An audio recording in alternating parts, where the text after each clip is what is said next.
Laura Carter was 36, lived in New York, and was employed by the post office when I interviewed her in 2007. She related to me the details of a distinctly odd and unsettling series of occurrences that took place back in mid-1985. On one particularly warm summer's night, Laura said, 3 of her friends had come over to visit. Her parents were out of town, and so the girls planned to have an evening hanging out, playing music, drinking, and generally having a fun time. At some point during the night, the discussion turned to horror movies, ghosts, spooks and specters, and the 4 girls decided to experiment with an old Ouija board. As Laura admitted to me, none of them were seriously frightened by the board or the possible implications of what might transpire. In fact, they had no real idea at all how to even use the board, apart from what we had seen in horror movies, added Laura. But, like teenagers everywhere, they found the idea of playing with the Ouija board while my mom and dad were out to be great fun and immensely exciting. However, what initially started out as nothing more than a bit of late-night joking around quickly changed into something far darker and much more disturbing. Largely improvising, as a result of their lack of any real knowledge of how to use a Ouija board, the 4 did the best relying on familiar Hollywood imagery. They pulled a wine glass from a kitchen cupboard, placed the index fingers of the right hands atop it, and were soon immersed in the planned bit of fun.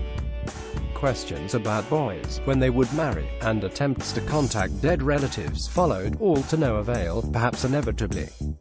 However, said Laura, something decidedly odd did occur on 2 occasions. The electricity went off, which scared the living daylights out of the 4 friends. Not surprisingly, one might argue, taking into consideration their actions with the Ouija board. Laura explained further that everyone got a weird vibe when the power failed. And even though nothing else of an untoward nature occurred that night, it was all too late. The damage was done, and a doorway was unwittingly and ominously opened. For reasons that, Laura admits to this day she cannot really explain nor understand, a feeling of fear and apprehension came over as the next day progressed, and afternoon became early evening, and after her friends had all returned to their respective homes. Once again the electricity failed around 6 p.m. and the dark, foreboding feelings began to take an ever stronger hold on Laura's mind. And so, after eating a hastily made sandwich, she decided to retire to the comfort and so she thought, at least safety of her bedroom.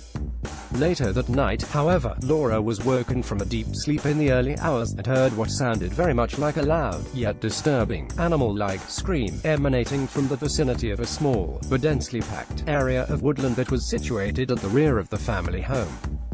Cautiously, but curiously too, Laura got out of bed, went to the window, and peered out into the darkness and the shadows. Nothing out of the ordinary could be seen, and so she returned to her bed, and was soon asleep again, for a very short while, at least. It was approximately 2:00 a.m. when Laura was jolted from her slumber by what she described to me as the grossest smelling thing ever, like rotting cabbage. Laura put out her hand to turn on the lamp that sat on a small bedside table, when she was horrified and panic-stricken by the sight of a silhouetted, large, black, hairy figure that was partially eclipsed by the shadows in the darkened room. Laura said the creature was hunched over and had huge, long arms and big, white eyes. As I sat in my office and listened as Laura told her nightmarish tale, she added that at the very moment she tried to scream out loud she experienced a sudden feeling of paralysis. I was sitting up but couldn't speak or move at all, she recalled. And worse was still to come. The hairy giant slowly moved in Laura's direction, stooped down over her, and brought its face within 8 or 9 inches of hers. A creature was, Laura explained to me, just like Bigfoot.